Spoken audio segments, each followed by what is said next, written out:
Hey everyone, it's Jason. Welcome to a video for the Teenage Mutant Ninja Turtles Adventure Systems Miniatures game for the big set for Changes, Constant, and City Fall, and there's obviously a bunch of expansions. So you can check out my previous videos. I've done unboxing, showed off all the miniatures, all the cards, all that stuff. So in this video, which will be multi-part, what I want to do is go through all the different scenarios, the adventure comics for this one, and show off how to play, like what the rules and stuff are, and then actually show off the maps. And I'll kind of be talking over them, maybe like mentioning some of the stuff in them or about the lore, blah blah blah, all that stuff. But the idea of it is for maybe someone that picked up, maybe you picked up both sets and you lost your rulebook. Hey, here you can check out my video. I'm gonna hold them all up for long enough so you can like pause the video, see what your rules are, do that stuff. Or maybe you picked up just Changes Constant, but you didn't get City Fall, but you like to play the scenarios from it. You don't have the exact map tiles, but you can make do with what you have. You know, okay, this guy plays here, this guy plays here, I just gotta use a different map or some different tokens, so on and so forth. Or ideally, so part one is we're gonna go through the Changes, Constant, and City Fall, which are the two base game sets. Assuming most people, if they're going to be looking at this stuff, will have the two sets. Then video two is we're going to go through the Secret History, Deviations, and the Stretch Goals. So these were the expansions and other stuff. So again, this could definitely be a thing if you picked up the two base games, but you didn't get the Kickstarter stuff, you didn't get the expansions. You can kind of say, I know that some of these do have maps. They're going to, again, exclusive to these sets or these boxes, but you could always make do with what you have as long as you know what the rules and where the placement of the guys are, or you could add your own characters in there. Mix and match. Then the third video that we'll actually do is for Shadows of the Past, which is the original version of the game. The turtle characters and the cards, like the stats and all that stuff, I think pretty much stay the exact same. Now there are some different characters. In the newer versions, there's more characters and stuff. The map tiles are a little bit differently. But like the rules and all the base of that stuff all stay the same. They just have some different types of missions because they have less characters. They have different characters in some of the different missions. So I thought it'd be fun to go through, and we'll do one bigger video for all of that stuff, which is book 1, 2, 3, 4, and then the Kickstarter stuff. So that'll be video 3. That way, if maybe you bought Changes, Constant, and City Fall, but you'd like to play some of the old ones, you can definitely adapt. Some of the tiles are the exact same or fairly close. Some are brand new or fairly different, but again, you can kind of mix and match. Alright, so that's just the kind of spiel of what this video is. Like I said, I'll hold stuff up long enough so you can kind of read it and pause it. But what we want to do first is just re-look at some of the terrain features. Just so that way you know what's going on in here. So, alright, so we have yellow are slow terrain. I'm not going to read through all these, but I'll hold them up again so you can kind of keep track of them. The red are rough terrain, so stuff that you have to stop on. Green is covered terrain, things you can hide behind. We have all the rules for elevated terrain, which are blue. But yeah, this is just so that way, if, like, it shows a picture in the thing or shows a token, you know what they're doing. And then, of course, we have unstable, which is orange, blocking terrain, which is black. We have fire escapes, gray, which is obscuring terrain. And then we have harmful terrain, which is pink. And then doors. I think, yep, and then we have a couple other quick things. We have cameras, which are, have their special maneuvers. They rotate 180 degrees every turn. And then there's some different object types, spawning locations, large throwing, small throwing objects. Terrain types, or line types, grindable, which have like the dotted orange line. Blocking, obscuring, slow, and climbable, which are all very similar to their full ones. And then we'll look at terrain movement, just as a quick reminder to toss some of these up. Take cover, leap, grind, climb, crouch, throw, an example. I think that's all of them. Alright, then also just to help out, we'll show off the terrain color guide, which came with the games, but just maybe this might be a little bit easier way to keep track of all this if I can get this to focus. There we go.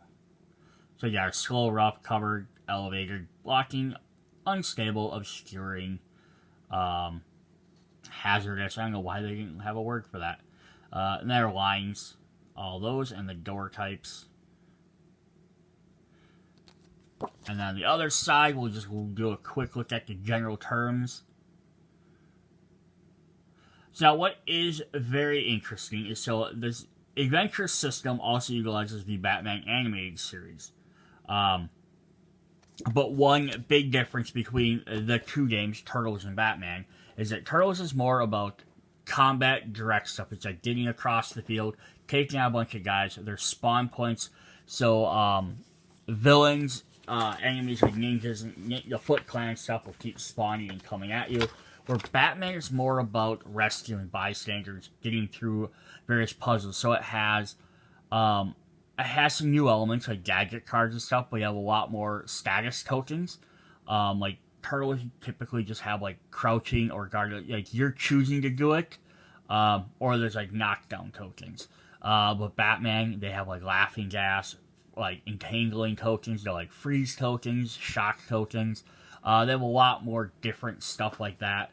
They have bombs you have to defuse, but they don't have the camera system. So definitely something you can always combine together.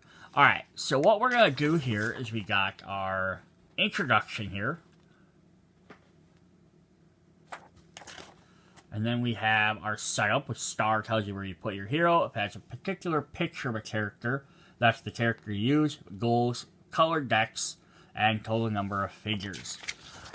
Then what I'm going to do for each one is when I actually get into it, and just a heads up, we're going to kind of hold on the title page. We're going to hold on the rules page for a second and kind of see what you have to do. And then we will hold on, we'll go from components to villains to each side of the map so you can see where everything is. Now, the thing that's different,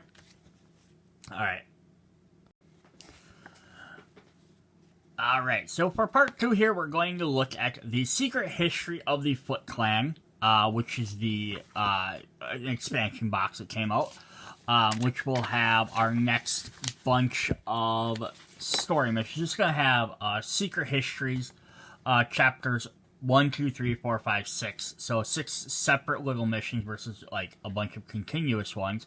They'll have some more arcade battles, which we'll pick up with Solo Micro Series 5, so we had 1 through 4 in the first video, and then 10, 11, and 12, and then we have some skirmishes, which are some brand new modes. Then we will head in to look at Deviations, which is a special kind of like one-off story, and then finally we'll look at the stretch goals, which will add a bunch more stuff. So this is going to be story mode number 8, so this adds the last part of the story up to the Turtles timeline. Now, if they had continued this game, the next one would have been Mutanimals, which would have been the next storyline after this.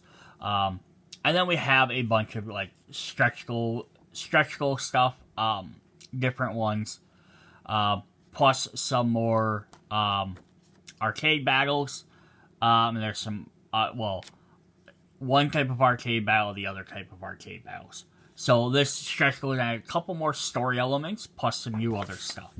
Alright, so let's head into this. We're going to start the secret history of the Foot Clan. Now, these ones, of course, being expansion, have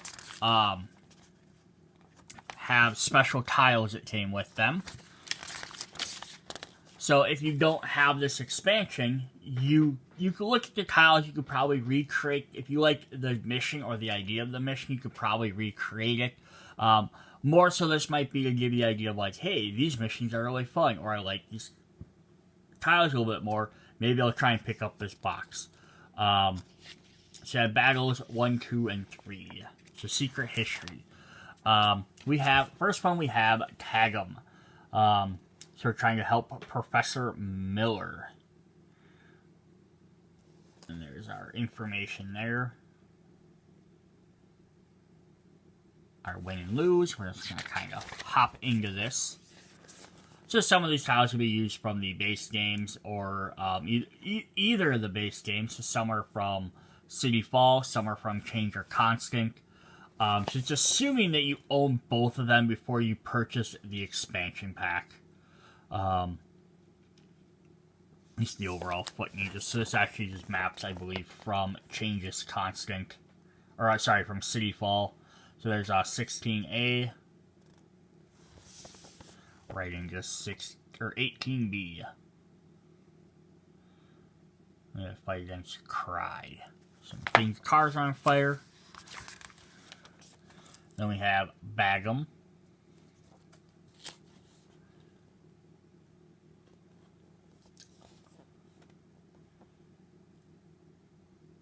Best familiar in the Ashi no Hitsumu, secure the hostages. So we'll move into our next match. I like that here you can use Cry or Shredder, so kind of depending on who you want to play against. Foot Ninja, numerous. Which is, I love this, because you have the different foot soldiers at this point, which definitely makes sense, right? You're going to, as you play through this game, you're going to have so many foot soldiers, you have to have different types. So you have 10 Bs, we have 3 tiles. You have outdoor, which is the pizza parlor or the restaurant. 13A, which is the beginning inside building, like the lobby area. And then 4A, which we have the actual office building. Alright, so then we have Hamato Yoshi. We have the kindness of the essence. So if the building's one, you get different stuff, carrying rules, things like that. Heroes. Heroes map. All 4 heroes and Hahashi no Himitsu are at the goal at the end of the round. Professor Miller is in the building's goal. This is kind of interesting.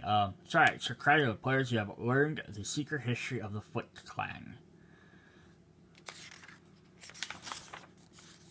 So we're going to fight Shredder and do some stuff there. Yeah, it's kind of a neat one where the characters are the tokens. Like, you have to get yours to one side. The villains have to get theirs to the other side. So, like, the villains are trying to get everything over to their goal. And from 6B, we have 9A. And we have 14B.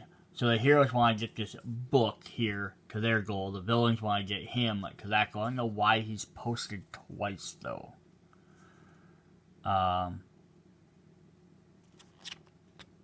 Might be if you won or lose. Might be depending on which party starts, if you won or lost. Alright, then we have number 4, 5, and 6. This is the continuation. So that was kind of like story 1. This is part 2, which we're actually going to travel to the past. We have Tragic Beginnings. So now we're going to travel back to ancient Japan. Homeward bound. So cooperative mode with Hamato Yoshi. So now this actually adds Hamato Yoshi and Oroku Saki as their original forms before they became Splinter and Shredder.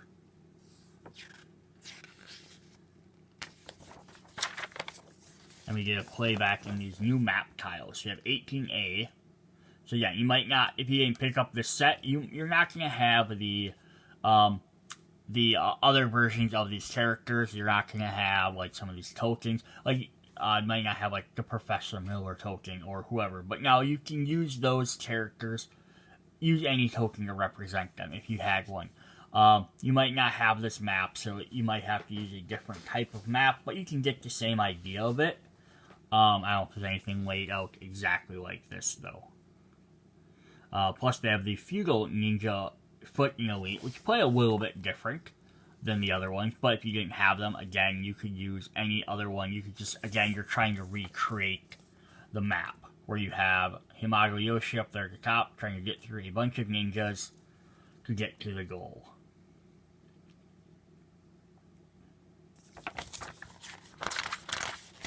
And then we have Marked for Treason. So these always only be played in cooperative mode, but they're like one-player missions. So they're not necessarily as fun if you're trying to play like with a bunch of people. Because you're only playing as one character. We have the Kanitsu Evil Ally. Bunch more foot soldiers. Now this one's kind of neat because there's no extra spawn points listed on here as of yet. But now we're playing. This kind of works like a tutorial mission as well, where you went from like one set of houses to the next, and the other ones, and now you're actually going into there. So you're playing like he's way out on the edge of town. He has to go through town, and now he's going into his house. So it kind of works as like an interesting solo tutorial. And then of course we have the Ninja Turtles in their human child form. A very interesting lore for the comic book. Only played in cooperative mode. So you have Hamado's sons, which are actually special minions on the board. Get different stats based on who they are. If they are reduced to 0, they're considered captured and removed from the battle. Heroes must survive as long as they can. Capture is inevitable, although as Yoshi and his sons, we fight for power, not honor. So it's also a fun one as well. Like, you're just trying to survive if you can. You're eventually going to lose, but you want to see how long you can last.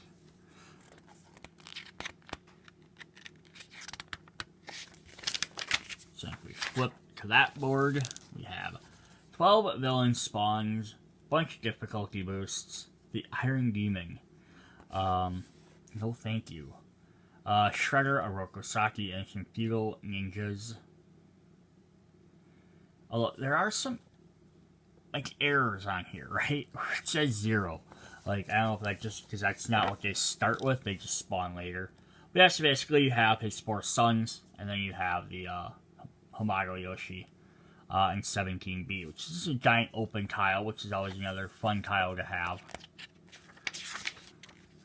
Alright, then we have arcade missions. So, arcade battles are one-shot experiences, so we have Mission S, Micro Series for Shredder, and then we have 10, 11, and 12.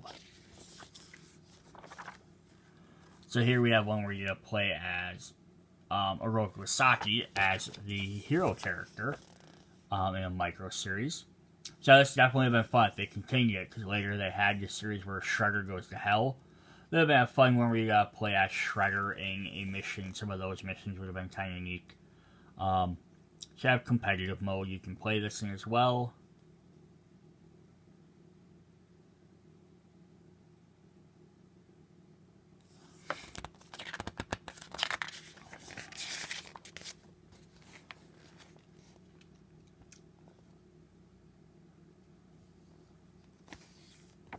So you're actually fighting against the Shredder. I think it's like a facsimile of who you're actually fighting. Like he's fighting like his future self or a demon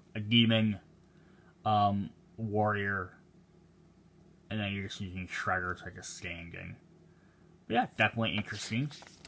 Then we have this one here, the Fall of Takashi Katsuo. A future sensei to Hamaru Yoshi and Oroki Saku.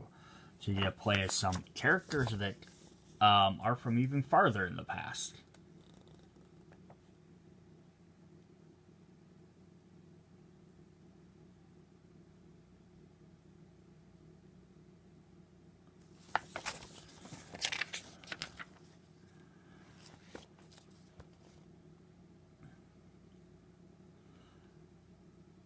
So for this one, they're going to have you play as Oroki and Hamago Yoshi as the characters for them. And we're fighting just a bunch of foot ninjas. This is a 3-part one, so we have a bunch of the buildings. This kind of recreates the original map from the the first one where you had like the different houses into the building. Just now you're playing with both characters instead of just one. Alright, then we have Shredder here. He found Krang. So we have the beginning of the end. So Rokosaki, yeah, this is really heavily relying on those two characters. And we're fighting the Iron Demon. And this would have been stuff that would have definitely been cool if they would have continued, because we would have had more stuff with so many more characters. The Mutanimals were the next set that were coming out, but then we would have also had so using portal space. We would have had Krang and more of his different forms, Leatherhead, the people from Null, that group. We have like Knitze and the Rat King in here. We would have gotten some more of the Elder God characters. Definitely been cool. Triceratons.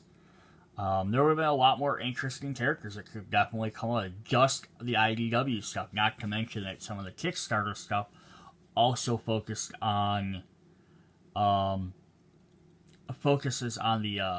80s cartoon stuff as well, which definitely could have had some interesting things. The only thing I would worry is they would have tried to pull focus too much and started trying to do stuff with like one of the other series. Like you have the 2001 Turtle series, the Nickelodeon series, the Rise series, and then like you have the old live action movies, the new live action movies. Plus you have like the new Seth Rogen Turtles movie or series coming out. That would have been my only problem. If they would have pulled away from either just the IDW or some of the stuff based on the 80s classic stuff. I think it would have been too much. Like, maybe if, like, this is a thing that was going to keep going for years and years, like, if you look at the, I don't know why these different artwork for the Gunners there, that's interesting. If you looked at the Power Rangers Heroes of the Grid, game, like miniature game, like they've been releasing so much content with all the different teams. I think almost every team has been represented except for like one or two. That could have definitely been something that could have followed a similar model with this, where like, here's a big Kickstarter, here we start off, and then now we're gonna release little tinier expansions like every year, like one big box with like a bunch of new characters, like Mutanimals or a group, then some small ones they're adding, like, hey, you want 80s Turtles, here's 80s Turtles. But then they could have added, they definitely could have added stuff for the other series. They could have had, like, oh, here's a box set with, like, the Turtles from this series. Like, that would have been the, like, problem. Was, like, the Power Rangers, every team is different. The Turtles from each series are different, but would they be different enough to make full brand new things for them? That would have been the interesting thing. Because how many people would have bought what? If you would have bought even just the cartoons, you would have had 80s style, 2001, Nickelodeon, Rise, the new one. That's 5 different styles of Turtles, plus the IDW ones, that's 6. You know, that's not including if you're counting either sets of the movies, but that's 6 different types of Turtles, which someone would want to buy the Turtles 6 times. You know, interesting. Alright, so here we have skirmish modes. This is kind of interesting. You can play as up to 4 players take on role of heroes as the Turtles or their allies, battle against other players controlling the villains in competitive mode, or the game itself in cooperative. So basically what this is each round hero rolls do their action. In skirmish mode, one by one, a hero from each team will activate, working to achieve their goals before the other team. After all heroes have activated or KO'd, which they are removed from the game board, the round ends, heroes spawn your starting locations and begin again. So just battle modes is what they are. They have special setups for this. So yeah, just all these different, just extra reminders or rules. The things each player is going to need. I think they just kind of put this here as just a reminder of what you're all going to have. So we'll hold that. So there's basically going to be a couple different things in here. We have skirmish mode, round sequences. So you get your action, roll your dice, do that stuff like normal. Battle phase, play order, decide who goes first, and then hero turns. Cleanup phase, and then drafting. So you always draft to pick your heroes. So that way, like, if you have all the different turtles, it's not one guy has to be, I'm the turtles, I'm this. Then skirmish mode is going to add two different types of modes to it. There's the battle nexus. Which the battle nexus is last hero standing. So there's our thing.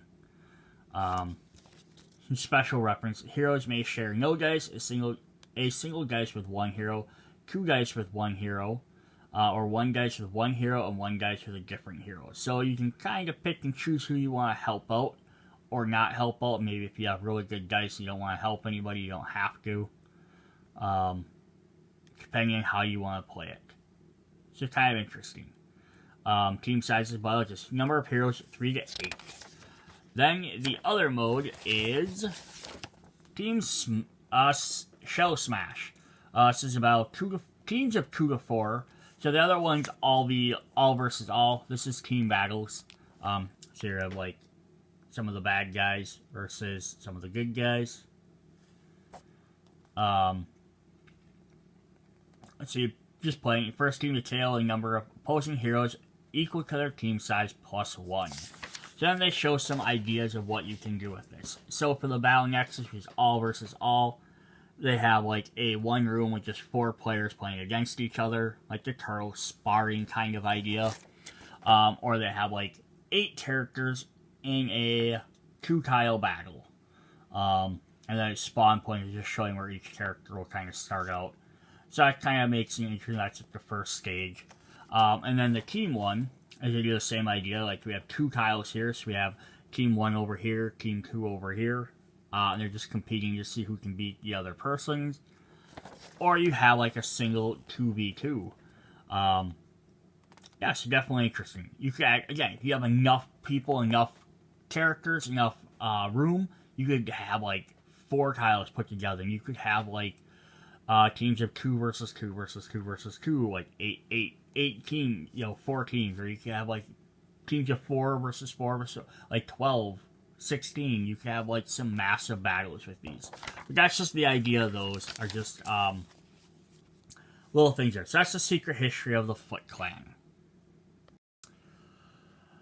Alright, up next we have the Deviations Adventure Comics. This is kind of like a what-if scenario. So, like, during the actual storyline, there is a while where Leonardo gets enthralled and becomes a bad guy for a little bit. And this is like a what-if all the turtles got turned at some point. So yeah, it's 2 little battles here. But yeah, you can pick this up. You get to play as the basically the evil deviation turtles, which are like working not for, but rather like maybe with Shredder. So you do have artwork for this. It's not like a completely 100% just made up story. It was part of the comic books, but I think it was like a dream sequence. So you're supposed to use Splinter, and then in competitive mode, turtles reverse for villains to go first. And then the deviation TMNT are activated by using any deviations TMNT ability cards. These guys kind of all activate each other. So heroes went up all 4 deviations TMNT are removed from the battle or at the end of round 6. So they survive long enough or take everyone out. Yeah, and then you can add some stuff if you win or lose. So then this will play with the 4 heroes and 4 TMNTs.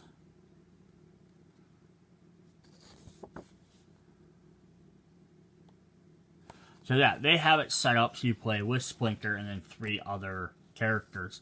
So now, ideally, again, if you're trying to play against the Turtles, you're probably going to use, like Casey Jones or April or whoever. But But yeah, so that's kind of neat. You could also have them fight off against the 4 turtles. The 4 good turtles versus the 4 bad turtles might be kind of interesting as well. Alright, then part 2, we actually get rescued by Hob and Slash. Desperate times call for desperate measures.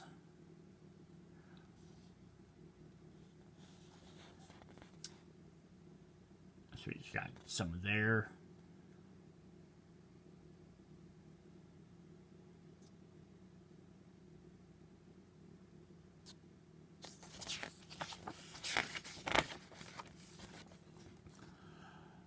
Oh, then we have some Shredder, some Deviation Turtles. We'll use the same deck of cards.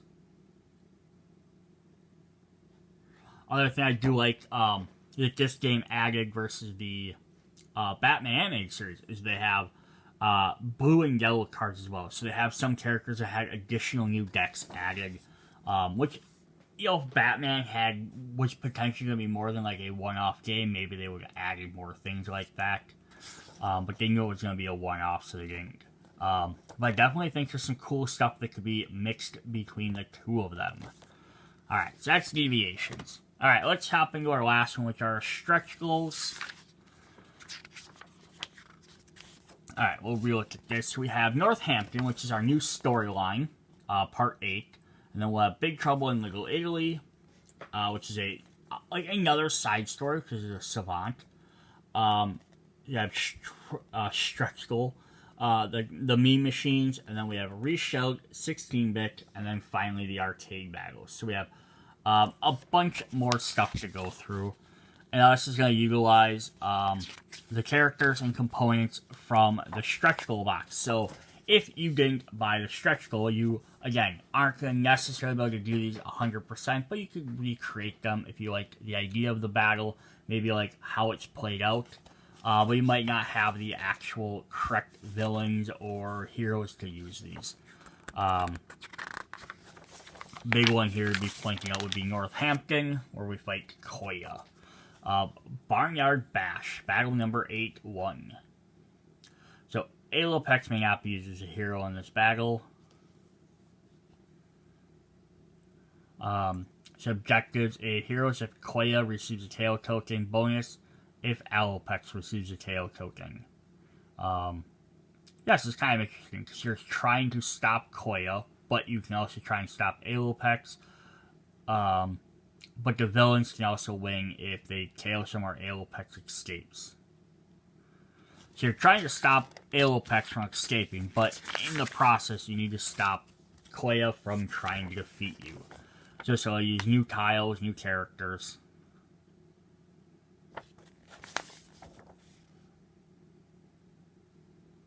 And the Foot Assassins, we got a new villain group.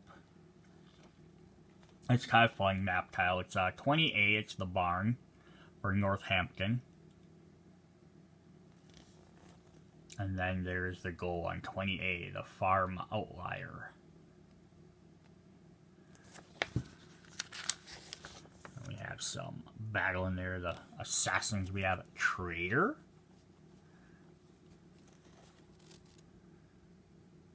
Start of the battle, heroes choose one hero to be the target hero. The target hero starts on tile 20B, the rest are on 21A. So you choose who Koya is trying to take out.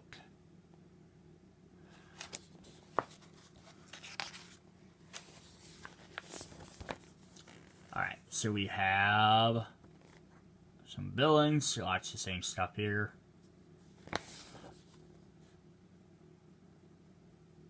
What's also neat is because that continues this tile kind of going down, so we came from the barn from this way before, now we're coming down this way, and we're playing the rest of the yard or field in 20B.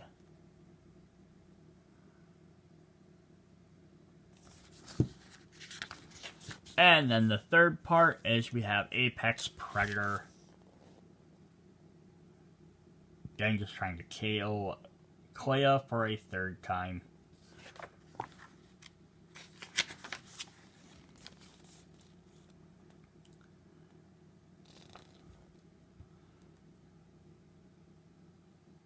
And And then this will expand on that one. So we left off of this tile from 20B. And then we're going to flip over to 21B to the waterfront. So very interesting. Alright, then we have Big Trouble in Little Italy. So we gotta fight some new villains. Part 1 and Part 2. Alright, so we have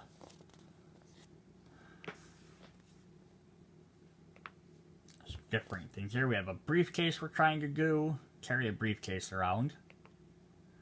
After obtaining the diamonds, heroes make a break for the pier.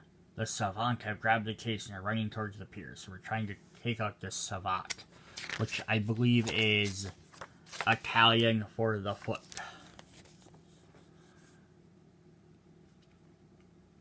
So it's also definitely fun to the Kickstarters. Now we got some new villains, some new map tiles, some new minions to fight. We have the Savant Ninjas, as well as like the weak assassins. 9A, so we're gonna fight. There's a briefcase with some ninjas. And then 16A. So again, you can play this like if you don't have these characters, you can replay these tiles, just add in different ninjas in there, instead, right? You're not gonna play the exact same difficulty maybe, but it's definitely something you can do. So we have this one. Scroll up. Try and stop some diamonds.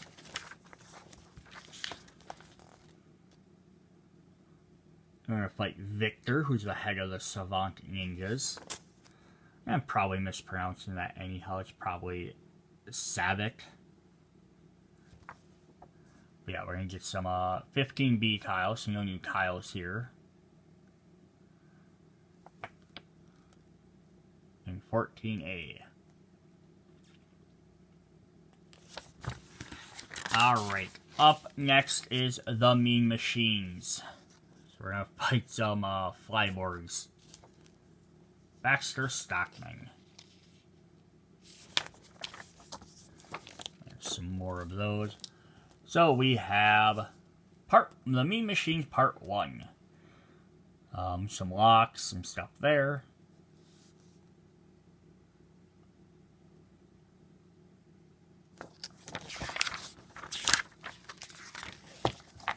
And now these maps are getting pretty crazy here. So we're going to get some Flyboards, some Mousers.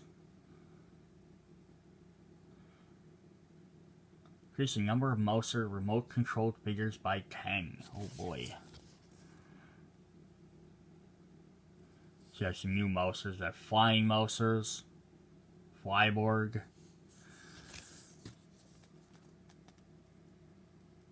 So we have tile 3A there. Lot going on there. I love the little flying guys because they can go stand over the hazard zone. And then 2B, which has some more smoke tiles.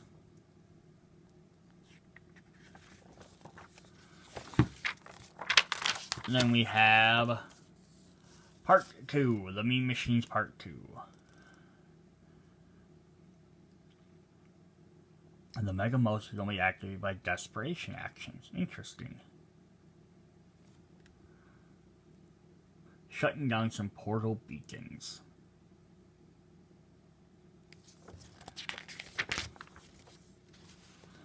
Alright, so there's all of our components. A lot of different stuff on there. This is another big map. So don't do too many of these. But I always think it's kind of interesting. Alright, so we have 7B on top there, 3B on the bottom. And I'll zoom in on these in just a moment. And on that side we have 1A and 10B. So we're going to get a full big city we have to fight in. So there's 7B. And 1A.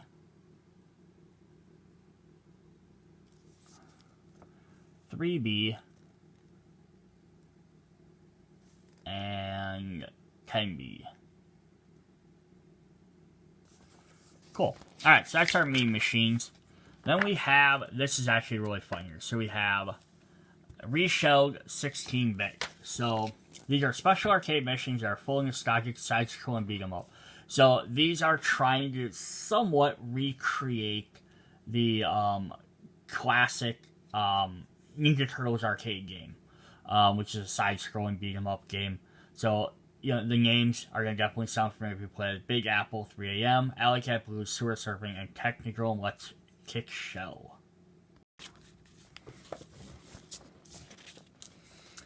Alright, Big Apple 3 AM. Oh, come on, camera, focus. The Foot Ninja gained the machine attribute. All machine enemies share line of sight. So that's kind of interesting because they're making like the original, like based off the 80s cartoon. All the foot soldiers were machines, plus some extra attributes there. Plus remove all Foot Ninja figures from the figure pool, removing them from the battle. So yeah, if you take these guys out, you actually just remove them. Yeah, some interesting stuff there. Plays a little bit differently.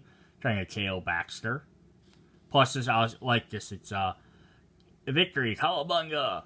Next up, Alley Cat Blues. Bummer, dude. Next time, hit the reset button. Yeah, so it's kind of fun. Now, it would have been cool if they made some, like, brand new tiles that really represented some of these areas. But they didn't, so that's alright. Can be a lot going on there. You have some foot soldiers. Yeah, like, yeah, it would have been, like, this would have been kind of neat if they would have had expansion. They could have added, like, here the core game is IDW. We're going to add some expansions, add, like, the 80s figures even. Like, here's some purple ninjas. That would have been really cool. I get why they didn't do that. I'd rather, to some extent, I'd rather them focus on just IDW stuff and not adding, like, I can represent these guys as being the 80s versions, but without having to remake the 80s versions. I mean, I would love to have the 80s style, but I think it's too much to try and collect. Alley Cat Blues. So we're gonna fight Metalhead. So Metalhead's definitely all over in the IDW comic books. So, but we gotta fight this version in this mode.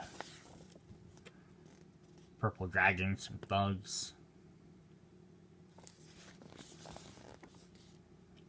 So that's 2A. So yeah, this is probably one again you could recreate. Even if you didn't have Metalhead, you could recreate this mission just with somebody else.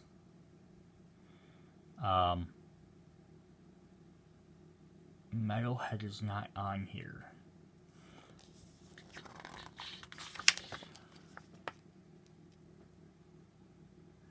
Aha. At the start of round 3, add them to the figure pool. Okay.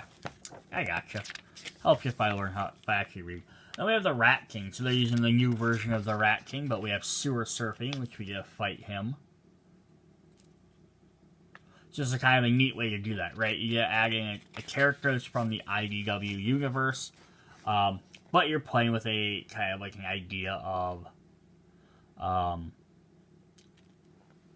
the old nostalgic style. Because some of this stuff wouldn't have appeared in the old version. So I have 3A there. Heroes start kind of split up a little bit. And then 2B into the smoke, into the Foot Clan arena, where then you have to fight against the Rat King. Which would have been cool if they had like little rat minis, which would have worked like the Mousers. That would have been kind of neat.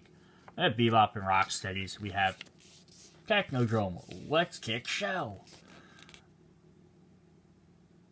Doors automatically open once all villains are defeated in the current room.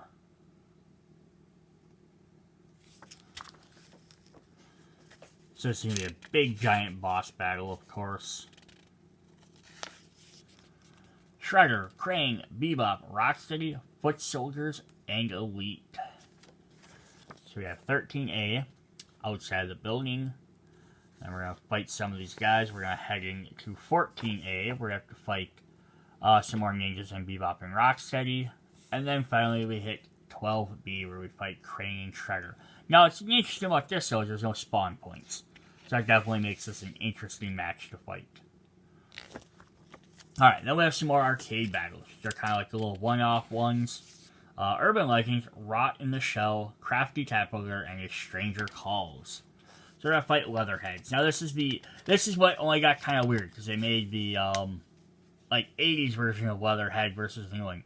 It might have, I think part of it might have been because Leatherhead hadn't appeared yet, or hadn't fully come out, or like maybe it was announced he was coming, but I don't think he had actually shown up yet in the IDW comic books, so they wanted to include him, but they didn't have, like, necessarily all the artwork for him, so they did the 80s style. So it still works, though. So, Hun in Leatherhead.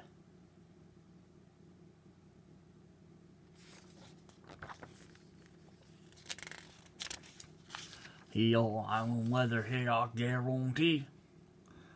I can't imagine the IDW one having the Southern Creole accent that the 80s one had. So we're fighting 15A, or we can flip over to 11B. Alright, and then we have Worm.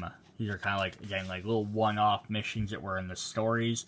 The Rot in the Shell. So they're ones that weren't focused on pretty much the main story campaigns that focused on the Turtles versus Shredder and the Foot Clan. And then some of these arcade battles are like the like one-off issues that happen like here and there. If you think you've defeated Worm, the horror has just begun. When Worm is reduced to 0 life for the first time, return him to half health and move him to an open space adjacent to the hero with the least life. Ooh. Alright, so we fight him in the sewers here. On 3A. And we jump over into this, like, warehouse for 15A. So why, like, look how many different, bins and stuff they have there. All the blue totes you have to climb on. They have some yellow ones you have to climb over. You know, just so much stuff. It's like his junk piles it's supposed to be. Then we have Scratch here. Crafty Cat Burglar. A arcade battle number 19. So the battle select any 2 villain leaders not used for this battle. And then add their initiative cards to the initiative deck. Place their figures and the objective tokens on the map.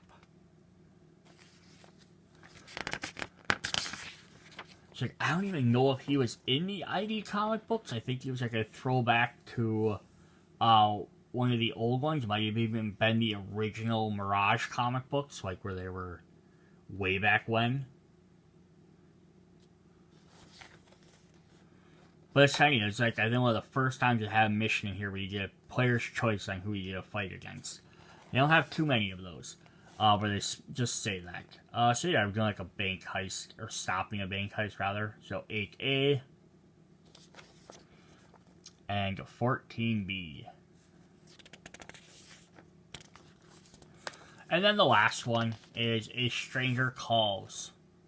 So this uses the special Stranger character.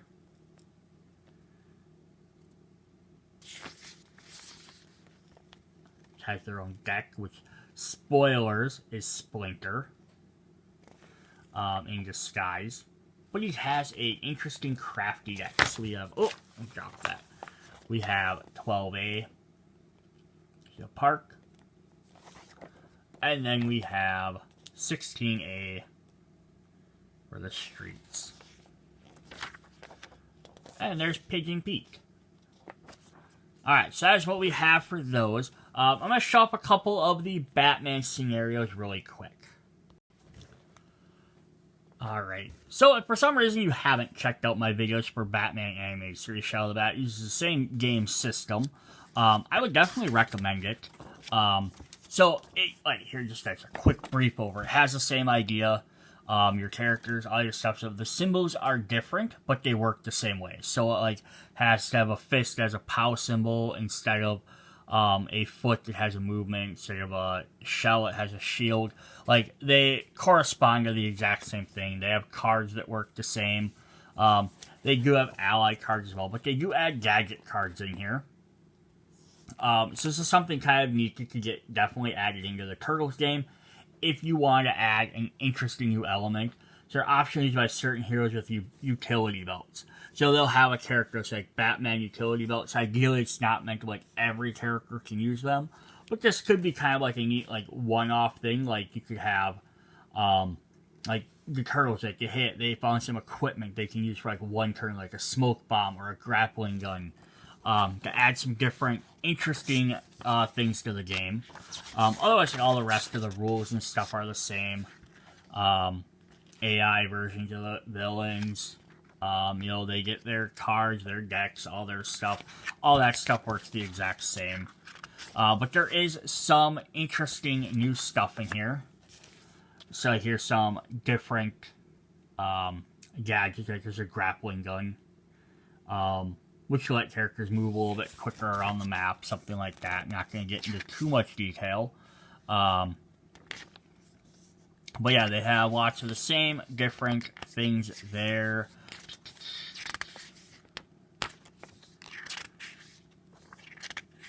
What am I looking for here? Line of sight, glossary terms. So they do have some different things in the glossary. They have some elemental terrain tokens. So they have fire and ice, and smoke. Like the Turtles game does have smoke, some smoke and some fire tiles as well. These just add some little things to them. So they do have obscuring terrain. They have some smoke tiles and some fire, which are also hazardous. Or they have like caltrops that can get dropped. Some different unstable terrain tokens. So some things there. They also like bottomless terrains, because there's some places that are taking on top of like tall buildings or like the blimp. So I add some different map tiles and stuff in there. Plus skylights. They have somewhere you break down from the top of a building into a building. This could definitely be a cool idea to add into like the Ninja Turtle games, like, oh, the Foot Clan dropping or the Turtles dropping from the skylight, because they're ninjas, it makes sense. They also have some new status effects. I was trying to show some of these options or things that if you want to add some additional content to your Turtles game, this might be something to do. We have like stun tokens, you have entangled tokens, which characters are tied up. And you have to spend actions to weak through, or someone has to hit to reduce it. Some are like 1, they can have 2, 3 points. So it's how many turns it takes to break free or hits. There's unaware tokens. Some battles feature unaware figures. These figures cannot be activated until they become aware. Figures become aware if they're attacked or indicated by the battle description. So that's one thing that was a different way the villains work in this game, in Batman versus the Turtles. The Turtles is the ninjas just always knew where you were at. They would come after you. The characters in Batman use a shared line of sight. So if one can see you, they all know where you are, because the idea is they can like walk at each other, right? They can be like, hey, he's over here, Batman. We spotted Batman here. But if you could manage to take out a character and nobody else seeing you, they lose track of where you are. So they won't continue to pursue and hunt you down. So, like, against the Turtles is a battle version. The ninjas are constantly trying to hunt you and come after you. The Batman, the thugs might just be hanging out at the building, in the warehouse or whatever. They're not going to attack you unless you provoke them. There's also under fire tokens. So a figure comes under fire thanks to an ability. Place a fire token next to the defending character. This represents a figure under fire has a halo gunfire hitting the ground all around them. If the firing figure becomes entangled or sun loses line of sight, it can go away. So if the defending figure may not move towards the... Okay, right here, so it says, the player if they place a firing token on the attacking figure, place the matching firing token on the defending figure. So who's firing and who's under fire. The defending figure may not move towards the attacker, and the defending figure ends their turn under fire. Their life is instantly reduced to 0. So if you don't find some way of stopping them or getting out of the way or under cover, basically if you just stand there while the guy fires at you, he takes you out. It's just kind of, it's a neat idea for the game. There's also free fall for flying from buildings. I'm not going to go into all the detail in all these. There's Smilex Gas, which Joker uses a lot, which has some different effects on them. Bystanders can have effects with them. You have to use the Inoculate. There's cold effects. There's Fear Toxin, which gives you damages and different effects. There's Hostage Tokens. So that's one big thing with Batman. Again, you're trying to like rescue hostages as opposed to just taking out villains. So there's a lot of times you have to rescue hostages on stuff. In one of the expansions, you can get Mind Control, Poison, Burn, a lot more different status effects. And then even like the Kickstarter, there is, I don't know if they mention it in here at all. If they talk about it, it might not be listed in here. No, but in the Kickstarter, there's also some extra tokens for, I think like Shocking and Stunning and stuff like that. So some other different ones as well. Another big mechanic that they have in here is, Inoculate, Interrogating, Investigating, some different stuff there. But they have bombs. So you have to defuse a bomb. They have a time bomb that'll be on the map with explosives you have to pick up. There's ticks that'll not count down. So you have to try and defuse a bomb after a certain amount of time. Just adds a different scenario to the game. So yeah, there's that. So if we look at some of the things, I'm not going to go through like every single mission on here, but I just wanted to show like how some of this looks a little bit different, just for how they set this up. So if we look at like episode 1 here, so kind of how they set up, we have our heroes, our villain, cooperative, competitive, scenario rules. They also have rule references, so whenever they have like special things you need to know, they kind of line them out. So overall, pretty much the same. Like lots of this stuff works the same. They have cooperative, competitive setup, but they put like the strength or what some of the characters gain for competitive over here versus on the other page. I also like this little box here that have a lot more recommended heroes and what items or abilities they should use. Just kind of a neat idea. The Turtles game occasionally just said, yo, you should play as Raphael or should do this. This is the other thing I did point out in the first video I love. So they have clues and doors. So they have little letters by them, A's and B's, which now you can look up here. It said, oh, here's where token A go, and here's where token B goes.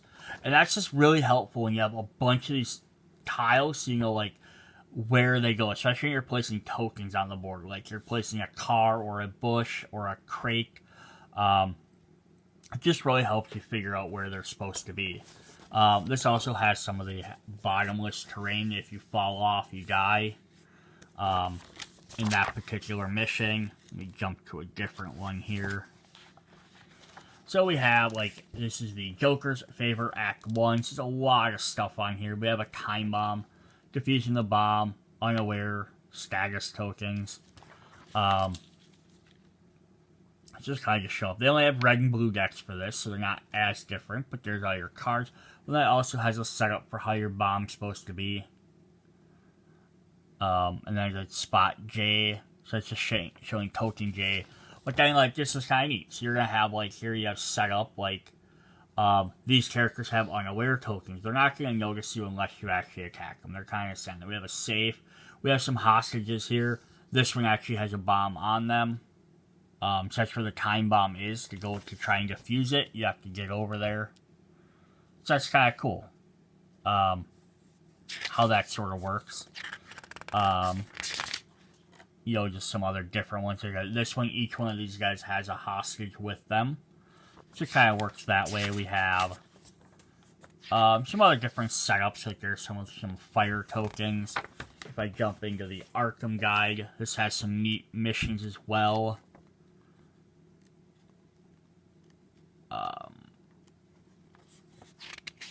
So yeah, here's this one here, which has a lot of the little hack on there, so you guys are all being mind controlled, so I have different effects because of that.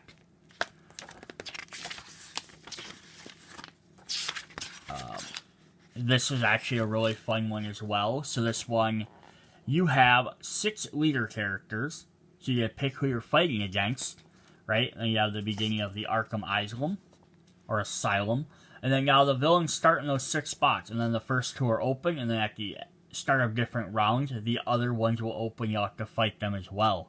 So this is something the Batman game does a lot more than the Turtles game does. It has a lot more like, here, play with who you want. Use these characters, substitute characters. Turtles try to stick mostly to the story. Batman, even though they're kind of going by the episodes, they kind of gave you a lot more freedom with what you did for some of these. This is also a different thing they did, where they had 2 tiles here and 1 down here. There's not too many times they did that.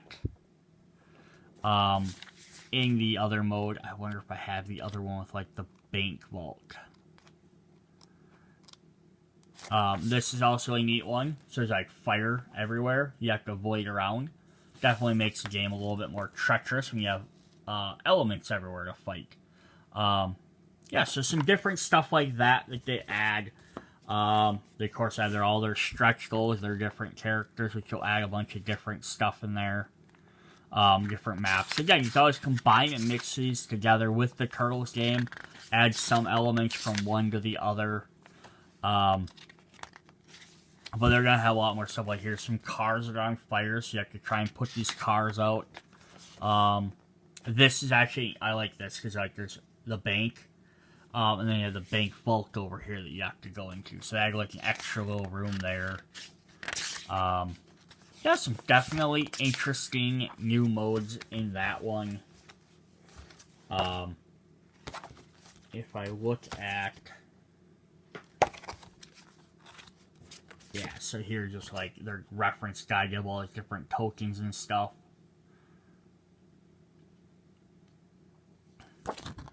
And then they also have like their terrain measurements. They're basically the same the same rules. They just added some extra. They have some different components and games in there. The other thing that was really neat with the Batman one, and I just want to point this out, is that the villain upgrade pack. So in Turtles, they have one as well where you could play as the villains as heroes, and almost every villain gains one. I don't think every villain got one. But what this one did was really neat. It adds special dice. I just want to show these off. They're the Brawler, Assassin, Bruiser, and Wild Card dice. So instead of like the Turtles game where you play a Shredder, he had his own dice. Bebop and Rocksteady had their own dice. Like every villain got their own set of dice and played their own unique way. What the Batman did instead was they have these 4 sets of dice, and then you play as a villain. You get to decide how do you want to play as your character. Do you want to be more of a brawler, more of an assassin with ranged attacks, a wild card with focus and healing, and moving around? They gave you options, and then now you could take either just one set of these dice, or you could mix and match them and play different amounts. So it made it so like it's kind of neat because it's like, in one hand, it would have been cool if they all had their own separate dice, like the turtle characters did. But it also makes it so you can basically take any character and mix and match him around, kind of play to your style. Like, oh, I really like Joker. I like his card ability, like, or what some of his decks of cards do, right? But I like to play him as a brawler this turn, or maybe this time I have him be a long range character. Gives you a little bit more flexibility with your villains. Yeah, so that was definitely a neat idea there. That would have been kind of a neat thing if they could have added the Turtles as well. And again, you could use these even for Batman if you wanted to. I could play as Batman, I could change up how his play style is by using these special more randomized dice. Of course, then they had all these missions where you played as the villains, which is something the Turtles game didn't get too much into. They had the villain upgrade pack, but outside of the Secret History of the Foot Clan, where you gotta play as both Roko Saki and Hamato Yoshi, they didn't really have any missions where you played as one of the villains. That would have definitely been kind of cool, because they did later add AI versions of the Turtles. So that would have been neat if they had something where you had to play as Shredder trying to stop the Turtles, or Hob and Slash So that could have been some interesting missions as well, where you're trying to play that. Like, this is kind of the opposite of that prison one, where now you're playing as the villains, trying to escape, and you have to stop the Gotham PD and Batman. Versus before, you were playing as the heroes, and the villains were trying to escape. So it took the same game mode, it just flipped it on its head, and you're playing the other way around. Or like this one's kind of the same idea as like you're trying to beat up Batman and Robin. They're entangled. So like while they're captive, you're trying to search these chests or boxes looking for something before they get free. And they get free, then you have to fight them. Yeah, so a little interesting ideas there. Alright, so that's what we have for the Teenage Mutant Ninja Turtles Part 2. So you guys can check out Part 1 if you didn't, which has City Fall Changes Constant. The main story stuff. And then check out Part 3, which will have the original Shadows of the Past version, which has same concept, same rules, just a little bit different stories and maps. So it'll be kind of interesting to take a look at that. Alright, see you guys later. Bye.